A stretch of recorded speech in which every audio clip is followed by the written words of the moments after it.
Well, another week, another loss. And this time it's a pretty ugly one to a division rival in a game that the Cincinnati Bengals absolutely needed to win in order to get into the postseason or keep their postseason dream alive this year. And it's looking less and less likely that the Bengals are going to be sniffing the postseason. And it's not just because of the loss, it's because of the loss of certain personnel. And we'll be talking about that on this week's Orange and Black Insider Bengals podcast. Hey, everyone, I'm Anthony Cosenza, joining you once again this week.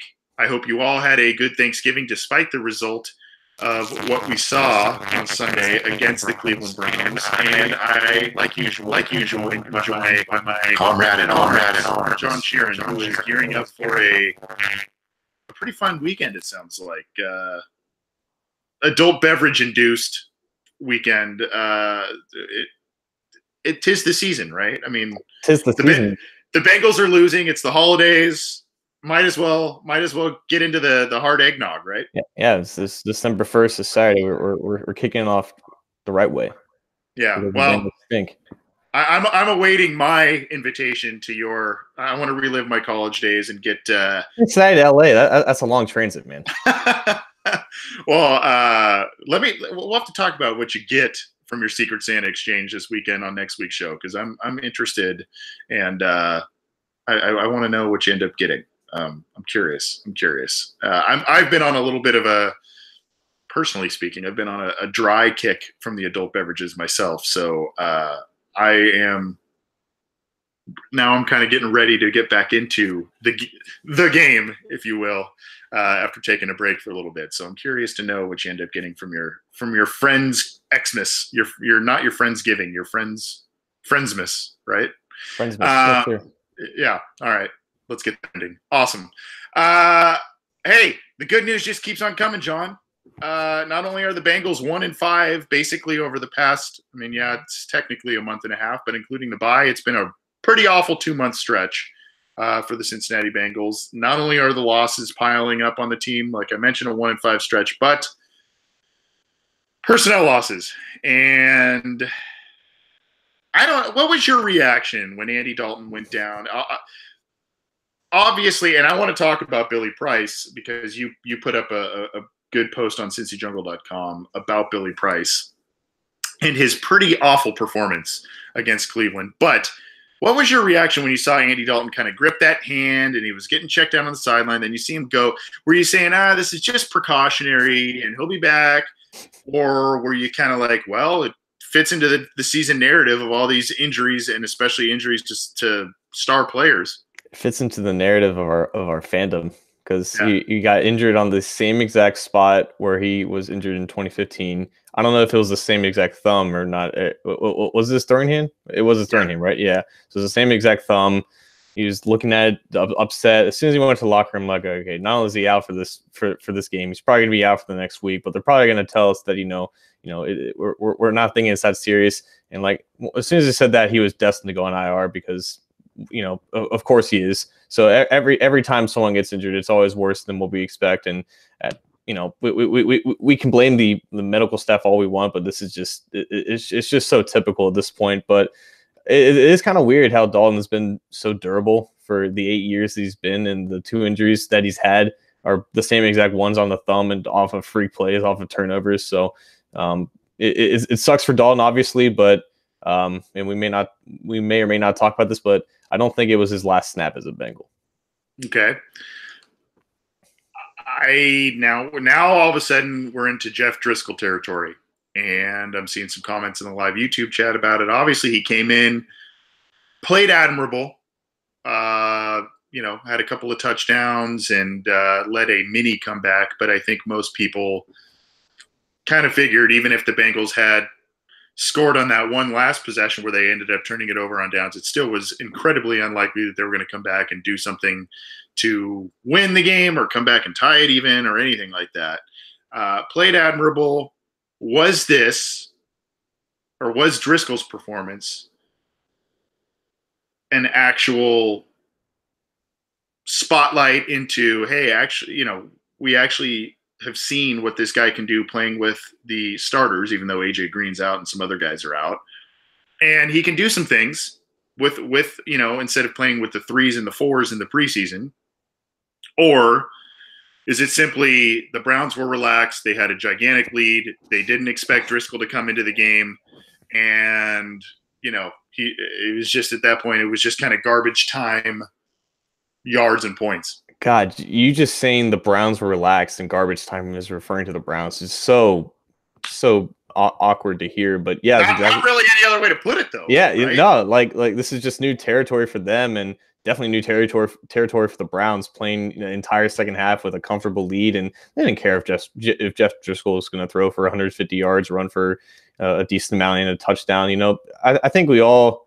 I mean, this is kind of why most of us wanted Driscoll to beat Matt Barkley in the preseason for that backup spot, because he has more natural talent. He had that history, had that pedigree as a high school player, going into the college ranks as a guy with, natural, talent and, high athletic upside and all that stuff. And that's kind of why you want a guy like that as your backup to a more limited quarterback. But I think we're on the cusp of seeing something similar to the McCarron-Dalton relationship where,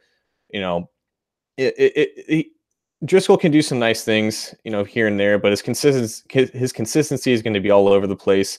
And at the end of the day, even in garbage time, he still produced at a certain rate that Dalton, struggled mightily throughout the day with a limited receiving group. And I just think it's going to be very similar to what we're going to see for the rest of the season. And we're going to start an interesting dialogue about what is the relationship between talent and production with quarterbacks, specifically Andy Dalton and his backups, and how replaceable Dalton is as a talent, and how you can manufacture that production with maybe a less consistent guy, but he might give you some more upside in other specific areas, and what the relationship between the two of them are like. And I think it's going to be really interesting now with Driscoll, who, in my opinion, is a better backup quarterback than A.J. McCarron, and how he kind of handles this whole situation. So that's an interesting point. And talking about Driscoll, just talking about him and what you're saying about, up and down play a little bit, some errant throws. I mean, even the 2 completions, I think he had to Alden Tate. Tate had to really adjust and come down with the ball. Other throws were going really high to other people. So, I mean, even though he made some nice throws, and he fit some, I think it was the touchdown pass to Boyd. That was an excellent throw. And that was the throw that Goodberry was talking about. That was the throw that Dalton didn't make, like, early in the game. It was like the exact same route concept. And I just think that, for that specific moment, that's where people were like, that's what McCarron can do that Dalton can't, even though McCarron wasn't as good of a quarterback. But it's just those little moments where Dalton will hesitate, and maybe a guy with who's playing with less to lose won't be as hesitant, and that's kind of what Driscoll did there. So we're going to talk. I want to talk about that in just a second in terms of Andy Dalton, where he's at with the injuries, where the Bengals are going into 2019, and then obviously his backups, and what you're talking about in terms of, hey, some people might be actually excited to see Driscoll. We'll talk about that in just a second. Usually we save listener questions to the end. We're going to try and get some in during the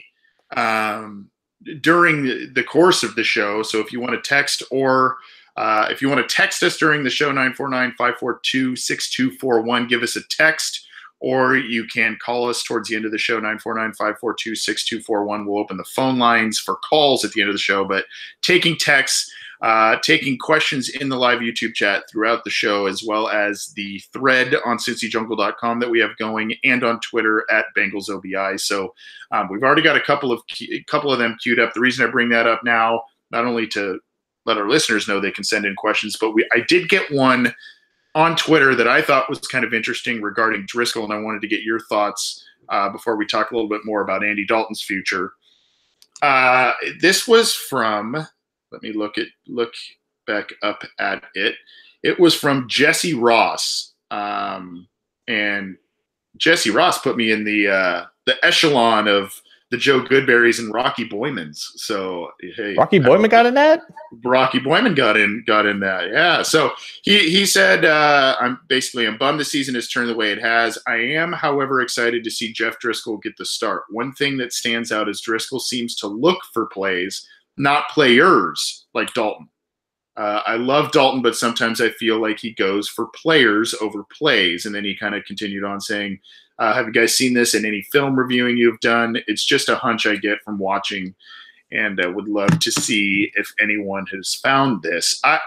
To be honest, I haven't watched a ton of film on Driscoll because there's really not a ton of pro film on him, and the stuff that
are you there?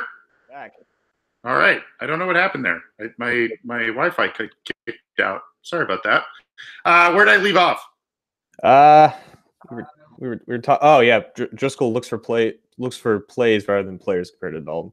Did I cut out before the entire tweet? No. It was after the tweet. You were kind of expanding upon the question a little bit. Okay. Yeah. So sorry about that for those who are joining us live, and sorry to you, John. I don't know exactly what happened to my Wi-Fi connection there. I'll have to figure that out. But at any rate, yeah. I mean, it's basically we've seen. Going back to that question about Driscoll versus Dalton and him looking for plays rather than players, the tape is limited, the film is limited of what we have on Driscoll. It's been a lot of preseason stuff where he has kind of done the running plays, not so much the big passing plays. We got more film on him this week showing some nice stuff. We've seen Dalton at times when A.J. Green is in the lineup, when Tyler Eifert is in the lineup, he focuses on them, and when they're not, the results aren't always that pretty. So, in a very limited bit that we have from Driscoll, what do you see there? Is there validity to that question? Yeah, I think it's just a question of going back to like just overall upside as a passer, and I guess if you want to say playmaker. I think it's very similar to what the Ravens have with both Flacco and Lamar Jackson, whereas Flacco might be the more consistent passer on all three levels of the field. He might be the one to make the right decision rather than like the safe decision rather than going for like a tough play downfield and play coverage.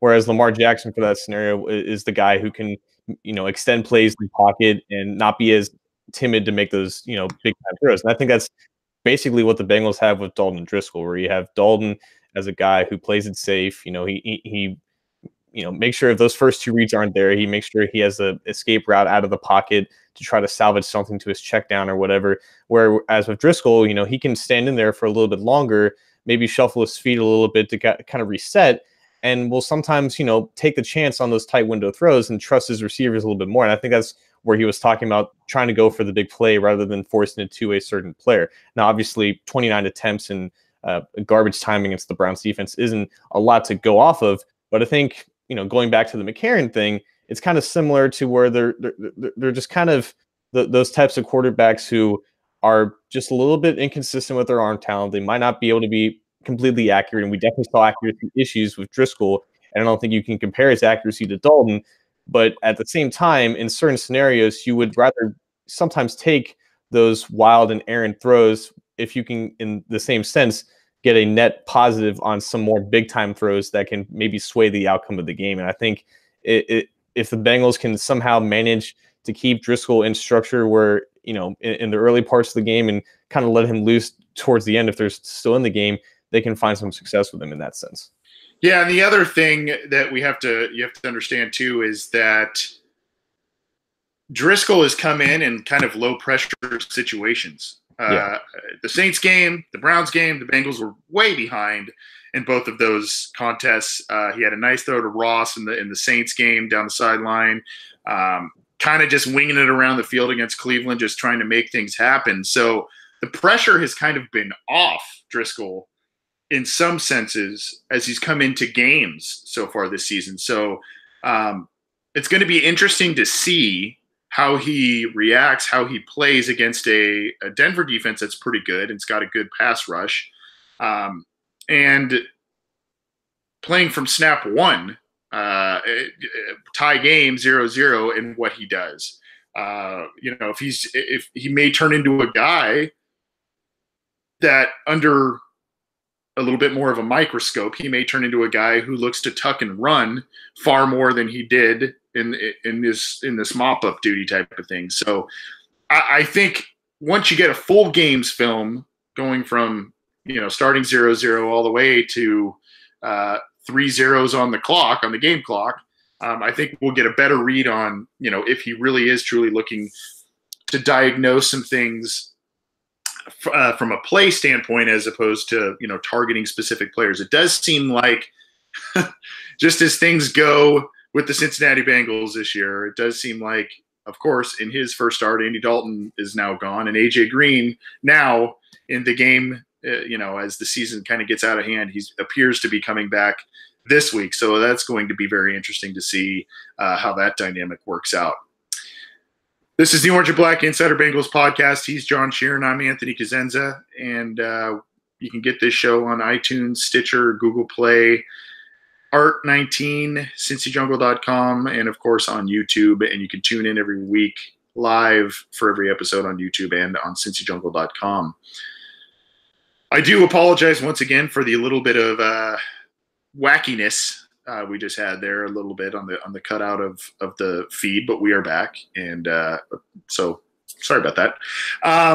John, I do want to go back a second and talk about Andy Dalton versus some of these backups. Now, for a long time, when the Bengals couldn't get over the playoff hump, when there was the good Andy versus bad Andy, if you remember that argument, a lot of people were clamoring for A.J. McCarron. A.J. McCarron did have the Bengals pretty close to winning one of their most important postseason games, one of the most important games they've ever played a couple years ago in that 2015 wild card against Pittsburgh. He didn't play all that well, but he did lead them back at the end, and they were in position to win that game. They did not. You talked about, Driscoll and McCarron and how, the chasm between their difference in play is debatable. Mm-hmm. Right. And now that Dalton's on the bench, I guess I'm kind of struggling a little bit as to where to direct this question specifically, but I guess, does that come into focus more now with Driscoll in the lineup, the Bengals potentially looking to hit the reset button in 2019? Does that maybe become more apparent in terms of that chasm not really being that big between their starting quarterback and their backup quarterback? I mean, we could sit here next week and be like, oh, God, Driscoll's not very good. Oh, yeah, sure. But I think that that's a pertinent conversation topic to have with Dalton out, his backup coming in, a guy who played pretty well last week, and then now we don't know what's on tap for the 2019 offseason.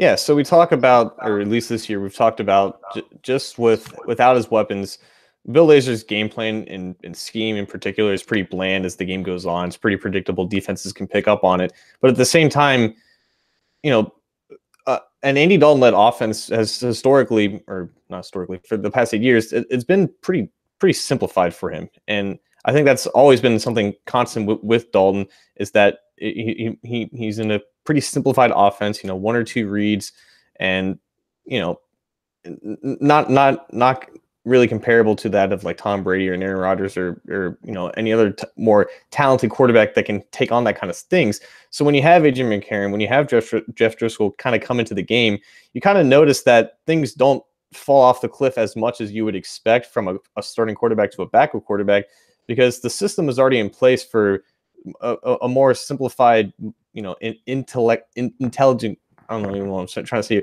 It's in a more simplified kind of style of offense and whatnot, and that's kind of why McCarron had similar production. The production fall off wasn't that drastic when Dalton went out, but obviously you saw the gaps in talent kind of take its toll, in terms of just winning games and whatnot. And that's why they only finished 2-2 to end that 2015 season. Obviously, they lost the playoff game because McCarron wasn't that good of a quarterback, and Driscoll's not that good of a quarterback. But I think we're just going to see, the production, especially compared to the last 3 weeks where Dalton hasn't really done anything of substance without AJ Green in the lineup. With AJ Green in the lineup now, with Driscoll getting that extra weapon, I think we're going to see, basically similar production, and then people are going to kind of talk themselves into, is this the guy to build around to the future? And I don't think the Bengals are thinking about that at all, to be honest with you, because we almost thought that for a second with AJ McCarron, and then they realized they were willing to trade him away for a second and third round pick because they still value Dalton and what his contract is at this point. So I think they still have their mindset about Dalton being the starting quarterback for now and into the near future, and they just kind of want to see. They have to see what they have in Driscoll now, but I just think we're going to see a similar relationship between player and scheme, and how that certain drop off isn't going to be as big as we might expect it to be. Well, regardless, Driscoll's getting what seems like the start or the starts for the rest of the season. The Bengals signed Tom Savage, and I think by now we've seen enough of Tom Savage to know that he's not a viable guy in the NFL. So, I mean, that's where they're going at this point. AJ Green, admirably, I mean, he could have hung it up if he wanted to. He seems like he's eager to come back and play, and other guys are doing and saying the same, that this team isn't dead for most intents and purposes. The playoffs seem to be far, far out of reach for this team at this point. So, but we'll get to see Driscoll with Joe Mixon, Giovanni Bernard, AJ Green, not without the team's two top tight ends, but CJ Uzomah's no slouch. And then, Boyd's been playing pretty well. So, I mean, he's got some weapons to work with. We'll see what he can do with that. Probably going for the rest of the season now that Andy Dalton is on IR. This is a nice segue into our next segment, John. And for those who have been following this show or listening to this show for a while, you probably remember back in the February months, and I think it was February or March, something like that, where me and our other co-host, Scott Schultze, before you joined the program, John, we talked about how the Bengals can rebound or what they need to do to fix things for 2018. And some of those topics were, be aggressive in the draft and move up for impact players, be aggressive in free agency, commit to a quarterback, whether it's a rookie guy, and try and find a transcendent talent there, or surround Andy Dalton with weapons, find an identity, all these kinds of things. And all of those are cataloged in our past episodes. So you can download those or check those out. The reason I bring this up is because now that discussion probably needs to start being talked about again for 2019. Unless something very drastic happens here. I mean, the Bengals basically need to go 4-1 or 5-0 in order to make the postseason at this point. And that seems highly unlikely, especially the way they've been playing lately. So I guess now is what we should do is start with addressing the problems. So what are the problems? What are the biggest issues with the Cincinnati Bengals? And then, we could probably come up with some remedies down the road for that. But I think easily everybody goes, oh, it's ownership. Oh, it's it's coaching and all of that. Yes, but let's be realistic. Ownership's not going to change. They may tweak some of their approaches or anything, but Mike Brown's the owner, and he's going to give power to his family if and when he steps down and or passes away. Marvin Lewis, we don't know that he's going to be fired. It seems unlikely just given the past history there. So that kind of stuff aside, there are other issues to look at, right? Quarterback play, defensive play, coaching by the assistants, depth, and obviously, the inbred excuse of injuries to this team. And the team has 12, I think it was 12 major players or major contributors on IR. Last week, you saw Cordy Glenn out and Jake Fisher ended up leaving. Then you had Cedric Abwehi in there. Bottom line is this team is reeling because of the injuries. You have done a little bit of research on that. I don't know. I told you to surprise me before we went on the air. So I don't know if your research is going to say, yes, the injuries are truly a major, major factor as to why the Bengals are struggling, especially after that 4-1 start, or we should be looking elsewhere. So I looked at every team's injured reserve list, or just how many players each team has on injured reserve right now. The Bengals are at 12. And as of right now, there are 4 teams with more than 12 players on IR. Oakland, Indianapolis, Jacksonville, Washington. Washington, Jacksonville have 14. Indianapolis and Oakland have 13. And the average amount of injured reserve players per team is 8.9. So basically, I split the league into teams with 9 or more players in IR and teams with 8 or less. And what I found was the average winning percentage for teams with at least 9 players on IR was 49.8%. And the average win percentage of teams with less than 9 players on IR was 50.3%. So it's basically split in half almost equally. And the following teams I'm going to list off have at least 9 players on injured reserve: Washington, Indianapolis, Kansas City, Baltimore, New Orleans, New England, Pittsburgh, Carolina. They all have at least 10 players on IR. Seattle and the Rams and the Chargers and Seattle and the Rams have 9 and 8, and everything below that is the teams who are relatively healthy compared to the rest of the league. So what I found was, yes, Cincinnati is pretty unhealthy when considering, where they are the rest of the league, but teams like Kansas City, New Orleans, New England, and Pittsburgh, they're right behind them in terms of players on injured reserve, but they're not having any trouble winning. So and this is something that I think you and I talked about, when predicting how the season is going to go, is that the Bengals typically deal with injuries basically every year. They always seem to be atop of the teams with the most players on injured reserve, the teams with the most players with games missed. But we kind of talked about how they just don't have the depth at those critical positions to kind of overcome those certain injuries. And as we've seen around the league, other teams are still winning, even though they're losing major talent for the entire season. And yes, Andy Dalton is one of those guys. Carl Lawson is one of those guys. Preston Brown's one of those guys. They are major players, but again, and this is a cliche that most of us say, but every team deals with injuries. And there are plenty of examples from this year where teams are just as unhealthy as the Bengals are, but they're not making an excuse. They're in the playoff hunt, and the Bengals aren't. So I get the injury excuse is something that's common. It's something that people want to point to, but the rest of the league, it's not as obvious as that, in my opinion. Yeah, a number of those teams, it sounded like, are at the top. You mentioned New England, Pittsburgh. A number of teams are right at the top. A couple of others are middle of the pack, but still in the hunt. You mentioned Washington and others. So that's really interesting. And I think, I personally, yes, injuries are an excuse, and obviously,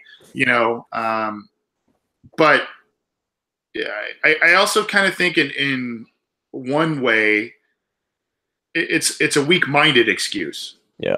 And I think that if you are you look at New England, right? New England a handful of years back, I think it was '08.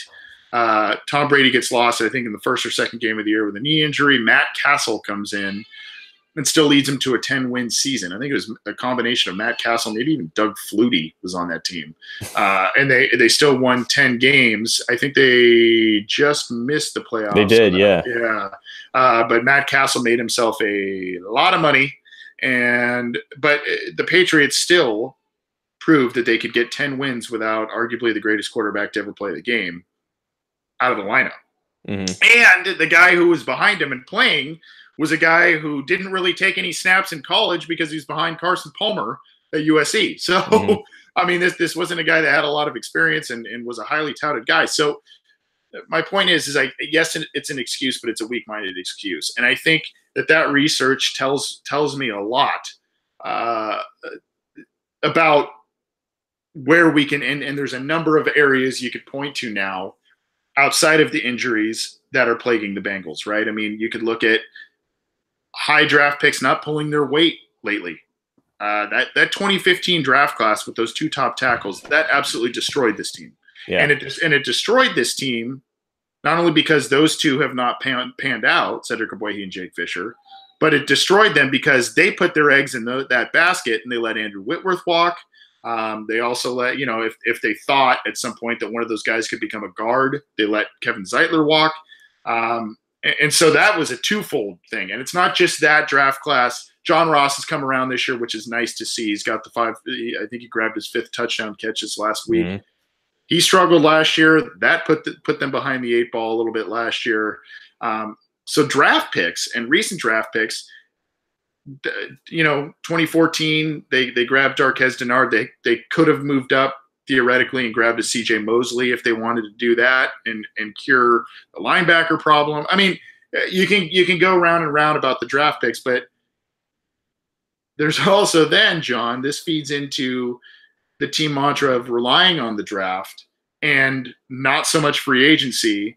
Mm-hmm. And I've said this ad nauseum now. Now, when you're not striking on these high picks in the draft, and that's where you're relying on building your team, it's kind of a house of cards. Oh, exactly. And I think you alluded to a perfect point when talking about the Patriots and even the Eagles of last year, because they lost Carson Wentz and Jason Peters, and they still went on to win the Super Bowl with Nick Foles as a quarterback. Yeah. If you're the Bengals and you don't have like top tier depth at those important positions, it's up to the coaching staff. It's up to those guys to get those backups ready to play, because again, every team is going to deal with these injuries, but it's usually the teams who have coaches who can put their players in the best position to succeed no matter the circumstance. And as we've seen, injuries just destroy the Bengals because they just can't overcome them, because they don't have the coaches to get those depth players and ready to succeed. And if they don't have, guys like, backups who are drafted late, who go on to be starters, if they just have, middle of the road backups who are just nothing more than that, they can't be relied on under this coaching staff to be molded into something that can compensate for a serious injury. Like Carl Lawson gets injured, the Bengals pass rush, besides Carl Dunlap at the edge, is non-existent. Guys like Jordan Willis and Sam Hubbard aren't stepping up consistently enough. The linebacker depth is just putrid. Obviously, we haven't seen nearly any development from those guys, and it's just those certain injuries and those certain position groups that just constantly plague them. If a key player goes down, they're just basically they're screwed, because we've seen that they just don't have the coaching talent to just elevate those mid-tier players into competent guys that can come in at a time's notice. So let me go back. This thought just struck me, and I'll have to look back just to make sure I'm correct. But the 2015 draft class for the Cincinnati Bengals, Cedric Ogbuehi was their 1st-round pick. Jake Fisher was their 2nd-round pick. Tyler Kroft and P.J. Dawson were their 3rd-round picks. Only one of those guys was actually able to play this past Sunday for the Bengals, and that was Cedric Ogbuehi, who was basically their 3rd on the depth chart offensive tackle. So not only did that specific draft with the tackles kill you, but then, you look at the 3rd-round pick in Dawson, a linebacker who should be starting for this team. You draft a guy in the 3rd round, a linebacker, a couple of years ago. That should be a guy who should be a heavy rotator or a starter on your team. Malik Jefferson this year, another 3rd-round pick they use on a linebacker. They refuse to play him, even though that group is continuing to struggle. They refuse to give him time to see what he has and if he can provide something there. So it's just these examples that pile up in the draft. Really in recent years, after, you get excited about, hey, they drafted Giovanni Bernard, a guy who could help him. Hey, they drafted Tyler Eifert, a guy who could help him in these positions that they needed to bolster. And now, injuries, ineffectiveness, bad picks, all that stuff has plagued this team, and it's hurting them. It's hurting them. It's hurting their depth, and I think it's a direct result. Now, there's other stuff you mentioned, and we'll talk about this. We'll continue to talk about this throughout future episodes. But I think coaching, we can talk about a lack of creativity. Obviously, I saw someone, I think it was Austin Tran or somebody in the YouTube chat. Yeah, it was Austin Tran. Hugh Jackson needs to be offensive coordinator in 19. Yeah, I mean, he was pretty creative when he was there. We can talk about how Bill Lazor's not that creative at times and abandons the run. But I think you hit the nail on the head, John, when you talked about a lack of player development with the coaching staff. And I think that, yeah, these guys should come in. They've been brought to the pros for a reason. They're incredible athletes, but there needs to be continued development, and we're not seeing that. Mm-hmm. Yeah,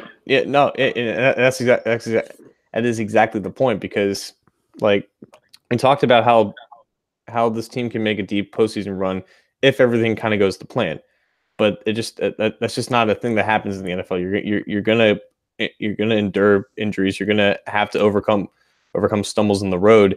Whether that be Carl Lawson is missing half the year, whether that's AJ Green missing a whole month, and it's up to those coaches to get those guys ready to play. And as we've seen, in the preseason and training camp, we rave about the depth of this team because they're performing, without pads, and in the preseason, and they're making strides, and we think they're going to be able to take that next step and provide solid depth. But when it actually matters, and the coaches have more time to get these guys ready to play, and injuries happen, because they always do, because this is the Bengals, it just doesn't happen. And like you said, when you put all your eggs in one basket with the draft, and then you have years like 2014, 2015, that's the cause that causes the monumental downturn of an entire franchise. Because if you have a mass exodus of players that you have successfully developed leave in free agency, and then you don't hit on those draft picks immediately, what is left of your roster other than just below average players that you've proven that you can't develop? And if you just miss on those picks, you're just SOL. Yep. I'm looking at some things. Al Mac 2 said the Ross hate is baffling to me. I agree this year. I agree. I think he's taken some nice steps the past few weeks. You have to understand, he doesn't even have a full season's worth of NFL games under his belt yet. And there's still some work to do. He had a bad drop last week, but he was wide open on a bomb that Dalton missed. He did have another touchdown catch. Yep. So he's doing some things. You want to see a tiny bit more out of him, but I think he's coming along, which is good to see. Anthony Hart says you don't think it's time for Marvin to go. Yeah, well, yeah. But again, coach, and then I saw something else. Ain't Got Nathan says the coaching is 100% holding this roster back. Yeah, I mean, and like I said, when we started talking about the main issues to this team, the easy places to point are Mike Brown and Marvin Lewis, obviously. And it starts at the top, obviously. We know that. But this team, we kind of got to be realistic a little bit with our expectations and with this team, yes. Because this is a team that is slow moving to change. This is a team that is not very modern in the way it operates. It does not do a lot of the things that most professional franchises do. It does not do or offer a lot of the amenities and things that most professional franchises offer. Indoor practice facility, hint, hint. So we kind of got, I mean, for John and I here in this little hypothetical game we're playing, we got to kind of play the cards we're dealt. Yes, we could say new owner, let's get a new owner, but that just doesn't normally happen. More likely is a change at head coach, but as we've seen with Marvin Lewis, that is also something that just does not occur very often. So, we're kind of playing the cards we're dealt here a little bit and pointing out some things, but we'll continue to talk about this as the Bengals season degresses, progresses, whatever, into the offseason, unless somehow they pull out a miracle and end the season in a similar way that they started it and sneak into the postseason. We'll see. This is the Orange and Black Insider Bengals podcast. He's John Sheeran. I'm Anthony Cosenza. You can get this show on iTunes, Stitcher, Google Play, Art19, CincyJungle.com, and YouTube. We're going to get to some listener questions in just a little bit, so you can text us or call us. 949-542-6241 is the line. You can leave your comments or questions in the live YouTube chat, or you can tweet us at BengalsOBI on Twitter. You can leave a comment in the live comment thread on CincyJungle.com as well. Before we get to listener questions, though, John, let's talk about the Bengals. Believe it or not, do have an upcoming game this week. Before last week and what happened with Cleveland, this seemed like one of those winnable games. Tough, but winnable, right?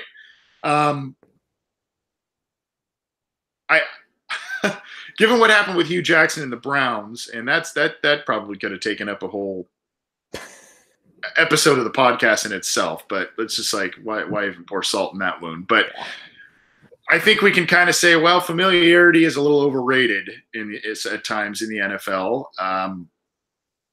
And maybe, or you can kind of flip it on the other way and say, actually it is, because Cleveland absolutely took it to the Bengals and Hugh Jackson's there. So maybe maybe they looked at some tendencies that Hugh likes and went after it. Who knows? At any rate, there is some familiarity here. Adam Jones was with the Broncos. He has since been released. Damata Pecco is on the team. He is playing for them. And then, of course, the head coach, Vance Joseph, was a former assistant under Marvin Lewis. And Denver's an interesting team, a hard team to figure out, kind of like the Bengals this year, in that they're 5-6. They've had some up and downs, but they beat the Steelers last week. I believe that one was in Denver. Mm-hmm. So they beat the Steelers last week. Now they come to Cincinnati. What do you think now that we've talked about Driscoll and all of that? What do you think about Case Keenum and the direction that he has this team going? Obviously, I don't think he's a long-term guy for Denver in terms of, a 10-year franchise quarterback guy, but he could be a stopgap type of player for them, 2-3 year guy. I don't know. Your take on him? Yeah, I think most of us saw this as a winnable game because it was Case Keenum, who's the quarterback opposite of Dalton.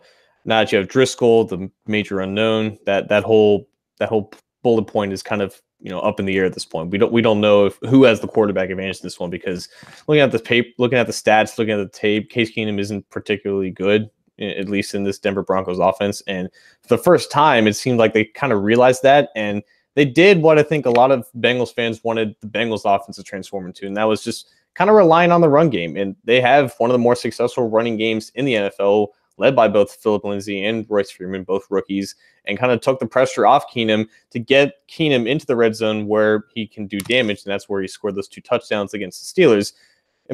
Like that's a winning formula against the Steelers, and that's something the Bengals haven't figured out in 16 years. That's besides the point. Case Keenum, he's obviously okay in structure, isn't going to make a lot of great downfield throws, but as I say this, I believe he torched the Bengals defense last year when he was with the Vikings at home up in Minnesota. So there's obviously that factor. And then you have the factor of, you talk about familiarity. Denver is one of those teams that, kind of like the Bills, just play the Bengals seemingly every year. And for the most part, Denver just has kind of had the Bengals, number of late. Trevor Siemian came into Paul Brown Stadium, threw for 4 touchdowns. They had that crazy back-to-back years of Monday night games. One at Cincinnati, one on the road at Denver. Both kind of came down to the wire. They split that. So Denver is a hard team to figure out for the Bengals, but Case Keenum could kind of be the difference if Jeff Driscoll fails. But I think Denver has a formula now on offense where they know what they have in Keenum, they know what they have in the running backs, and they're kind of utilizing both of them to their advantage. I think that's something that the Bengals defense needs to figure out. There is an issue coming up for the Bengals that appears to be not a good matchup for the Bengals. And usually we talk about how, this game's going to feature a lot of good pass rushers. Well, definitely does for Denver. Yeah. Bradley Chubb, the first-round pick, and Von Miller have combined for 20 sacks this season, 11 for Miller, 9 for Chubb. And, usually for the Bengals, we talk about Geno Atkins and Carlos Dunlap, maybe even Carl Lawson in there. But I guess let's start with the Bengals side of things on that. Those two guys, Atkins and Dunlap, have completely disappeared, and I think that they will be a key in order to contain Keenum and force him into bad throws. They have completely disappeared. I think Atkins has 1 sack in the past 5 games. Dunlap maybe hasn't had a sack in 3 games. So your take on what's going on with them, and obviously I think we can agree they should have a big impact either way on this game. So PFF did a thing about Atkins and the perception of what he is as a player right now, and how he's still like top 5 in terms of win rate for defensive tackles amongst the league. He's still like in the upper echelon in terms of pressures and all that stuff. And that was fine, I think, for most people when he was finishing to the quarterback. And that was also when, the Bengals defensive line was at its peak, when they were at pretty full strength. Now a lot of injuries have occurred. Glasgow, who was having a decent year, was out. Obviously, we talked about Lawson getting hurt, and no one else around both of those two have stepped up. So it looks like, one of those like a 2014 season when all the pressure was on Atkins and Dunlap to finish those plays. And they've been extremely close in past weeks. But as we've seen, the Bengals defense, allows a lot of space early. And that's why quarterbacks get the ball out so quickly. They can't finish their rushes. They can't get there in time. No one else is really stepping up on the Bengals defensive line. And it's hurting not only their numbers, but it's hurting Atkins and Dunlap's, overall, perception about, kind of what their production is at this point. And obviously, I'm not, excusing Atkins for not finishing those sacks, but I think we're seeing the same Geno there, but he's just, his overall environment and surroundings have obviously dissipated to a point where he can't at this point do it all by himself, because unfortunately he isn't Aaron Donald and he isn't, a spring chicken anymore. He's 30 years old. So I do think that in a sense he definitely needs to step up, but I do think that we might be giving him a little bit too much flack if we look, a little closer at the situation. Yeah, and then on the other side, I mentioned Miller and Chubb. The Bengals are I think did a post on Cincy Jungle about examining the drop off of from Cordy Glenn at left tackle. So obviously there's an issue there. I'm looking at at least our most recent injury report. Cordy Glenn did not practice as of Wednesday. And then Jake Fisher did not either. So now you're probably looking at Bobby Hart and Cedric Ogbuehi against Miller and Chubb. Some people thought that Ogbuehi did okay last week. I personally did not. I mean, I think there was a let up of a sack and then a false start or something like that from him. Any chance Driscoll can survive without Cordy Glenn in the lineup? Well, that's the good thing, because Driscoll can run. And so, yeah, I think that's what a commenter said. Like, it's a good thing that Driscoll can run, because he's going to be facing in back-to-back weeks Chubb and Miller, and then Nick Bosa and Melvin Ingram for the Chargers, which is going to be maybe even worse for them. But I guess by Ogbuehi's standards, he played okay, considering he was going up against Myles Garrett for most of the game and gave up, I think, 1 sack, a handful of pressures, and like 40 snaps. So by his standards, for not playing for the entire year and just coming off and, being the player that he is, he played okay, but that's extremely relative to okay. He still had plenty of, whiffs and, got destroyed off bull rushes.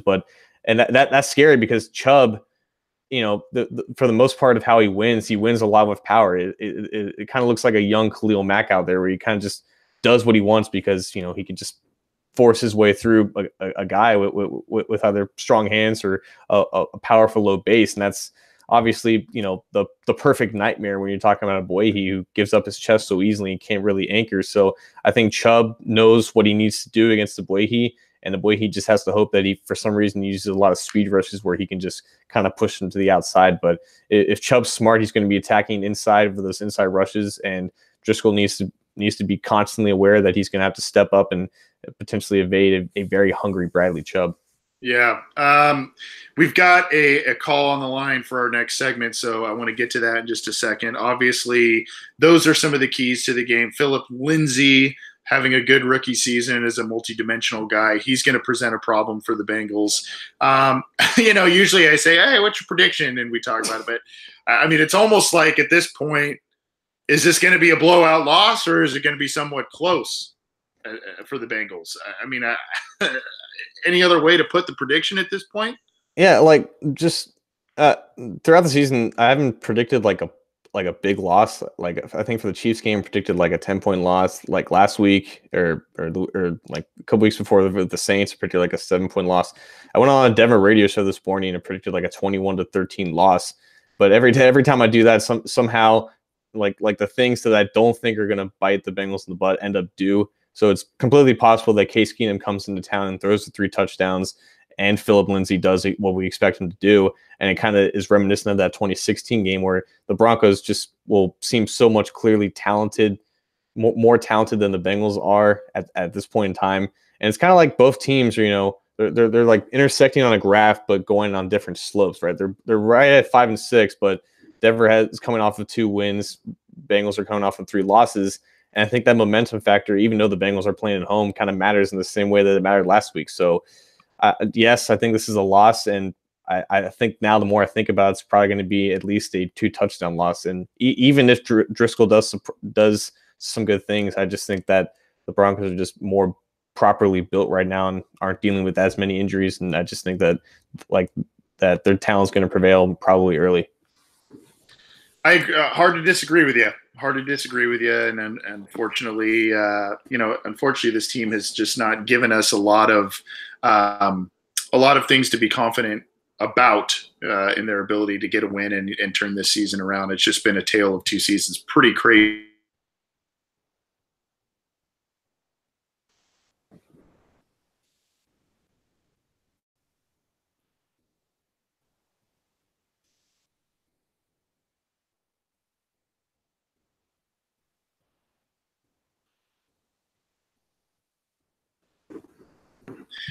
Queued up, so we're going to get to that in just a second here. We do have a call on the line from good friend Terrell. Terrell, are you there? Yeah, how you doing? Good. I'm doing good. Well, as good as can be, I guess. I know we all just been saying that we got. Basically, we did get blowed out by the Browns and feel like everything crashing down on us, though. But I mean, it might everything I have to turn around sometime soon, though. I mean, the same old things with the coach. I mean, there's some downside things with Dalton and all that, though. But I was gonna say if Driscoll go at least 4-2 or 3 and whatever. I mean, you got to at least bring me back as a backup. I mean, I feel like, if he brings some type of life or something, and maybe he even turn John Ross into maybe not a slot because he's too little for that. Maybe outside and work on his route tree because I feel like he could be somewhat like the guy over with the Cowboys. Yeah, I can't work out his name right now. Anyway, and I was at the game when Driscoll did come in the game. The receivers, they was actually trying to get open. They was actually trying to make a nice crisp routes, and I seen it, and I feel like they was trying to carry because I guess he carried a little bit. And Mixon, he played hard, and I just feel like with Marvin being a nice guy, he got those favors from nice guys and all that. And I can go in the whole different story with Nurkic, and I feel like he got, the reason why he put in Nurkic because he coaches there. Now that he's the biggest guy in Jefferson, even though Jefferson, he's the more talented guy, but he plays a lot of favoritism with good guys and stuff like that. But I just want to talk to you a couple things about the game and with the Broncos. I mean, I'm just looking for just a good game and hopefully try to get Boyd to stay here.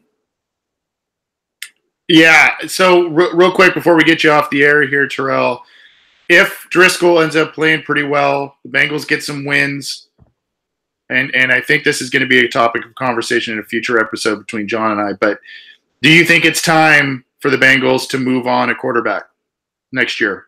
I think so, not even because of Driscoll. It's not even because of Driscoll. It's because you can see the type of wave of quarterbacks that's going on right now with just not even a tad, a little bit of speed. And it's nice little. It might be a guy that got speed, but he got a little bit more action. Might be a guy that got a little power in his drugs. He got a little bit more speed in his legs. I mean, just the talent with the college and everything, it just seems like a different wave. And the older guys, it's about to get weeded out in a couple 4 or 5 years. And also, Hugh Jackson, he disrespected things with nothing they do, get on that ball, and he ain't trying to push him out the way. And nothing. I would have pegged that ball right behind his head.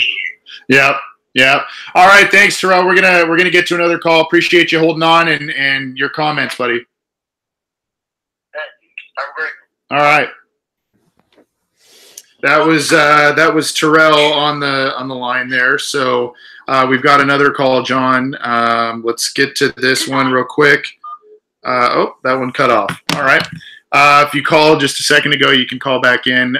Very interesting conversation from Terrell there. Any thoughts on that, John? I know he touched on a lot. He touched on a lot, but I guess we kind of finished with making Boyd or trying to get Boyd to stay here. And I wonder what his relationship is with AJ Green, who just kind of went off just today on Wednesday about his aspirations of staying with the Bengals. And I think that's an interesting dynamic that not a lot of receivers would be so, honest in that situation. I wonder if Boyd's kind of wired the same way, and if Boyd's going to kind of take after Green and kind of have that mindset of, one team is my goal, and regardless of if I have a better chance to win elsewhere, is Boyd going to reciprocate those same emotions? Because clearly the Bengals need him. Clearly he works so well with Green in that sense. True. And on the line, we've got another call. It's Aaron, I believe, from Cincinnati. Aaron, how are you? I'm doing all right, man. How you doing? I'm doing. We're hanging in there. We're hanging in there. We're doing what we can. Exactly. Yeah. I was just calling. I want to give my input on the quarterback situation that you guys talked about, because that's last thing we talking about. I know that none of the teammates would say this. They'll never want to throw their quarterback on the bus. Most of our guys are too much of a class act. But if you watch how these guys respond to having Andy Dalton back there, like he doesn't drive these guys. Like it's obvious from the time, the game before this, when Joe Mixon is flagging him, telling him to throw the ball because he's wide open in the end zone, and when he calls the timeout, you just see it take something out of Joe Mixon, who's a guy who's a high energy guy. You know what I'm saying? You can tell he's a rhythm guy. In his last game, and he overthrows all the tape in the end zone with that fade pass there, and you look over, pan over to AJ Green, easy because he's not going to deal. And he's normally a pretty point dude. So when he's going, when you see the energy that these guys are getting from him, and then how he completely turns when you just get some new blood in there, I think it's really hard to argue about if it's time to move on from Dalton. We know what he is. He requires too much to be successful. And this franchise is not the right franchise. We'll never give him everything he needs, because that starts at the top. Yeah. That better ownership, maybe we'd be more successful. Yeah. So that's how I feel about that guy. But as far as, also had a couple questions, or I just want to see what you guys' take were. on Marvin Lewis's ability to like scout or recognize what talent he has, because I don't know if you guys are watching it. Maybe it's just, you know, I was desperate for anything exciting to watch that game, but you know, he was dogging Alden Tate, you know, that whole week prior to, and Alden Tate comes in and he's like, even his misses were pretty. You know, like they gave me, I'm like, oh my God, this guy's trying. Like, even if he did the complete pass, I'm like, God, he was this close from making it, you know, catch here there. And you mean to tell me that he's not better than Cody Core? Like, I'm absolutely mind blown. Like, it makes me question other things. Like, if you got this guy here on the bench and you say he's not better than Cody Core, then I'm wondering, like, you're saying Malik Jefferson's not better than Harvey Anderson? Like, what? Like, you know, yeah. I have so many questions. But I want to see you guys take on that. I don't know if John can hear me, but if you could let me know that I reactivated my Twitter. No, we're listening to you, man. We're listening to you, man. My ears are wide open right now. Yeah, you're striking a chord here. I personally reactivated my Twitter account specifically to follow you. Well, that's awesome. That's awesome. Well, I appreciate it, Aaron. Yeah, I appreciate it, Aaron. We're going to take your question off the air here. Appreciate you calling in. Be a regular if you can, and good to hear from you. Thank you. Good points.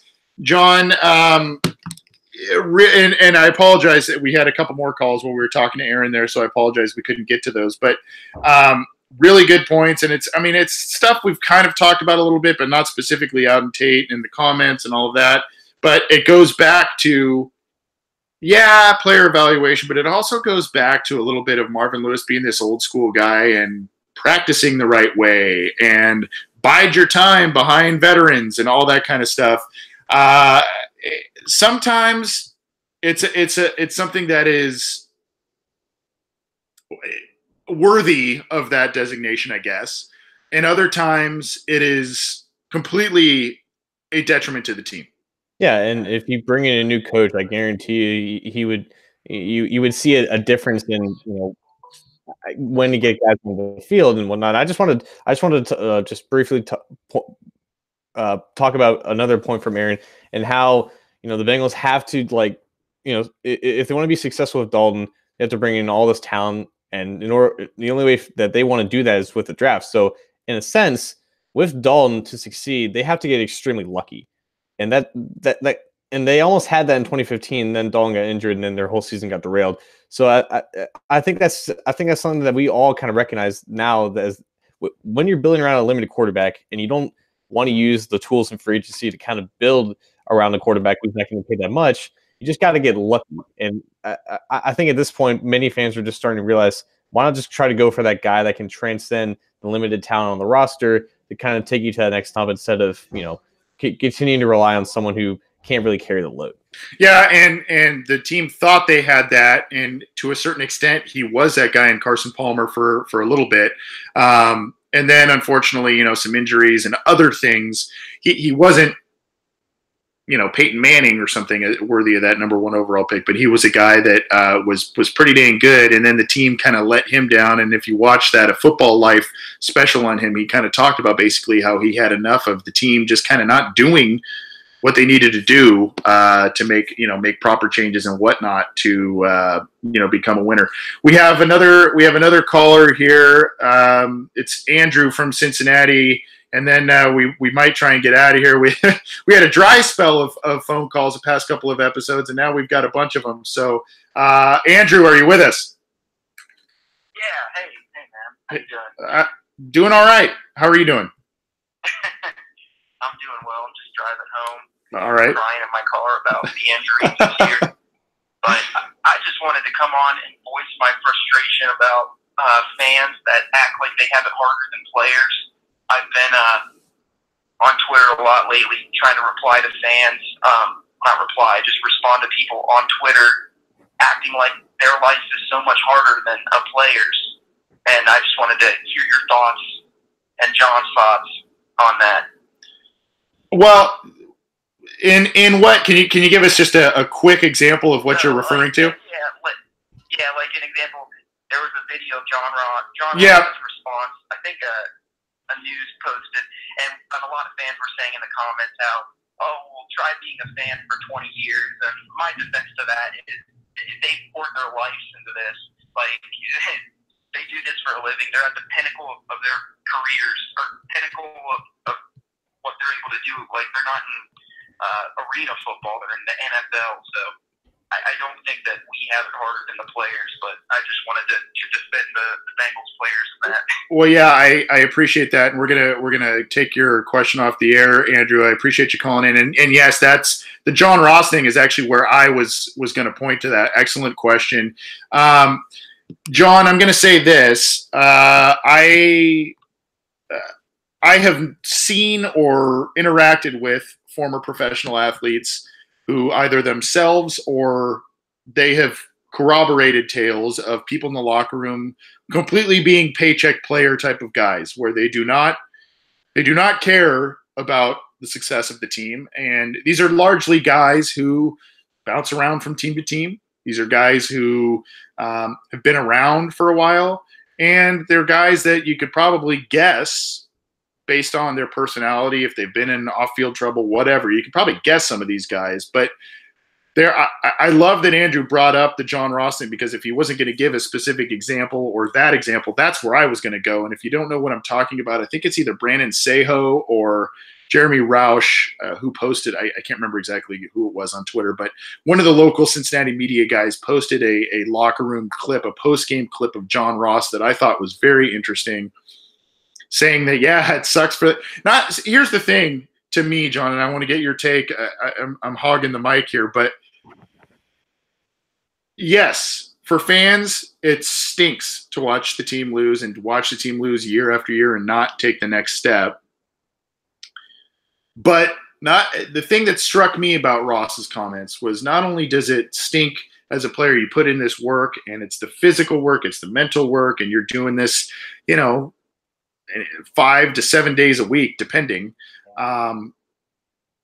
It also, he mentioned the fact that they feel it for the fans. Yeah. They feel that the onus is on them, that they owe it to the fans to play well, to put a good product on the field, etc. Yeah, and for starters, this is like the main issue with sports fandom in general. It just makes people crazy. It gives them these crazy perceptions about themselves. It gives them this entitlement of their own ownership in the team. It's all ridiculous, and I hate everything about that and everything that stands for. But I think what those fans and on those Twitter threads are always missing is that for some players, football wasn't like it wasn't a choice where to play. It's like, I have to be successful at this, because if I don't, then my family isn't going to be able to pay off their home. They're going to go on welfare. Like this is the avenue that God put me on this earth to do, to provide for my family. And that's always why some players are going to be more prioritizing over just staying healthy, getting the next paycheck, making sure it goes back to mom.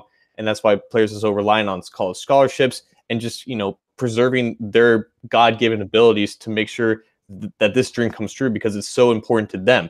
And for other players, who, for the AJ Greens of the side, on the side of things, where, they're a little bit more, properly set up, and they have more, humble, goals of team aspirations and wanting to win for the fans and all stuff. But every player is different, and every, certain aspirations of why they're playing the game is different. But in the end, they're the ones on the field playing in front of millions of people, and if they lose, they're going to get hate for it. Whereas you and me, we'll go back to our daily lives, and worry about more important things. This is just a one-day affair for us as fans, just watching the team.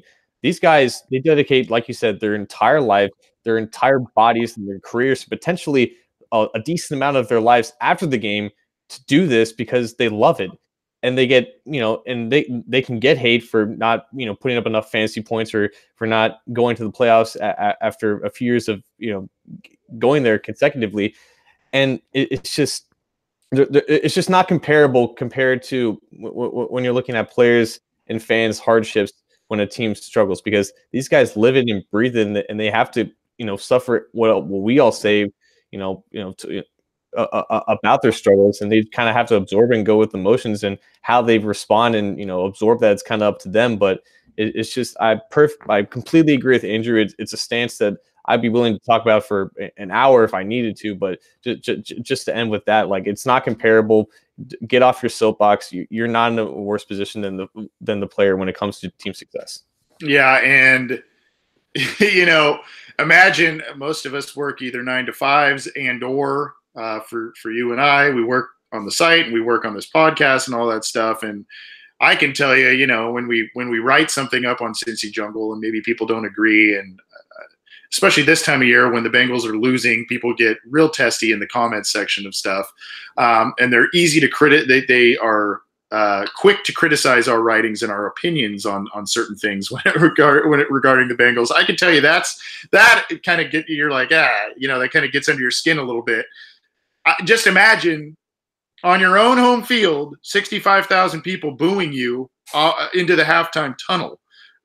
So, I mean, you're doing your job, and in the middle of your job, if you or people, not even you, if other people you're working with are not doing well, 60,000 people are booing you. I mean, that's kind of what comes with this. Now, granted, they get paid a lot more than 97% of the world, but you know, I mean, that's not an easy thing to deal with. I want to end with this, and I want to get your opinion, John. Cincinnati fans, especially Bengals fans, can be quite cynical and quite brutal to the Bengals. There's a lot of reasons why, and a lot of them are right. And this is kind of playing into a little bit of Andrew's opinion here. Do you buy into the fact that when this team isn't doing well in a particular game or a particular stretch of games, and they're on their home turf, and fans boo them off the field into the halftime tunnel, do you think that goes into the player's psyche? Or do you think it's just kind of like, whatever, these people are never going to be happy, and can that stuff snowball on them, and do they buy into that, oh, here we go again type of thing? Or do you think it's just kind of like, whatever, they tune it out?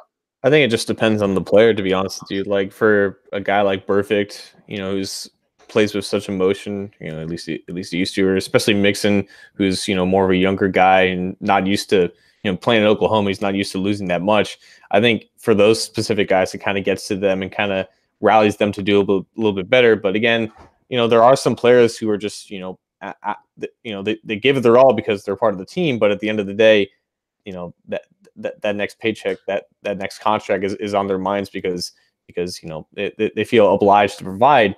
And that's fine. That's perfectly reasonable. And if they don't, you know, absorb, you know, that fan criticism in the way that fans want them to, in terms of, you know, rile them up and get them to play better, and then that's whatever. You know, it's completely up to the players and about how they take it. Personally, you know, I haven't been to a Bengals game in like 3 years, and I obviously when I was there, you know, I experienced, you know, people booed all the time and whatever, but you know, like booing, I mean, it's just, I wouldn't do it because there's just a certain perspective that you kind of have to have when you're watching these professional athletes, you know, sacrifice their bodies for your entertainment. And that kind of goes back to like the entitlement that fans kind of have, you know, when they feel like they're a part of the team, whatever.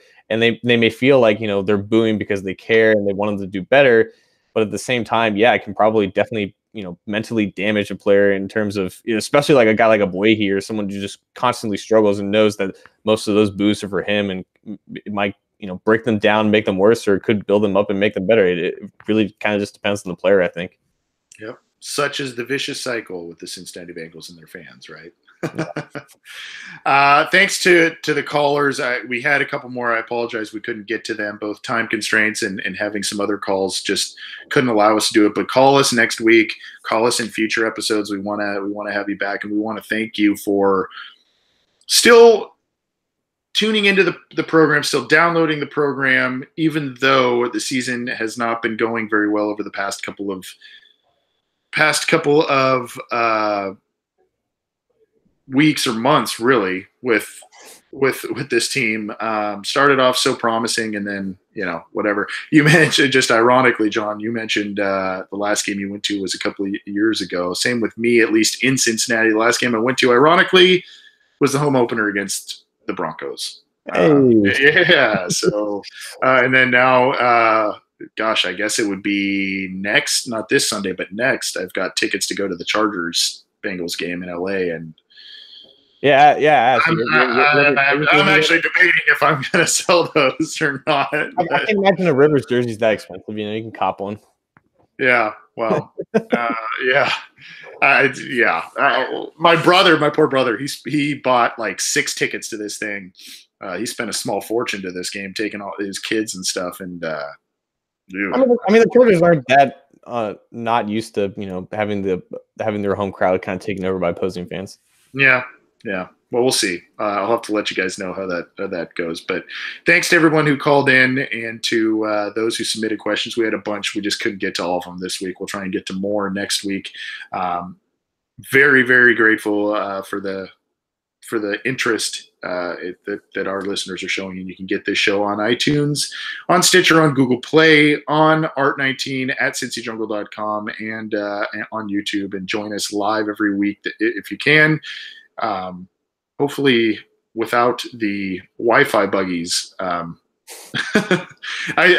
think I know what happened, and it wasn't my fault. I've paid my bills and everything. I think I know what happened. I had my son and my nephew were playing here, being watched by somebody, and I think they were playing in the room with the Wi-Fi, and they may have tripped the wire. So yeah, I don't know.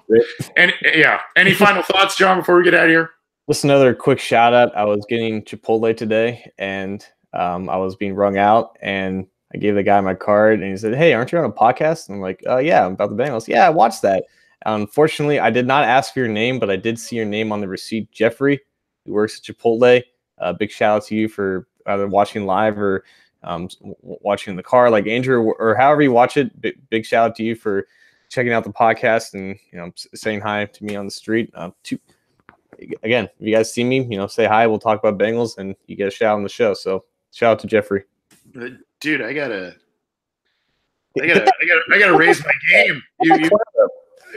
I've got to raise my game. Nobody's pointing me out, at least not out here, dude. No, that's awesome. I'm glad that people enjoy what we do, and we're stoked to bring it to you every week. Thanks for tuning in. I don't really have any final thoughts. Thanks for tuning in. Thanks for the calls and all of the interaction in the live YouTube chat. For John Sheeran, I'm Anthony Cosenza. This is the Orange and Black Insider Bengals podcast. We'll see you next week, and there's probably going to be a lot more interesting topics to talk about then. See you next time.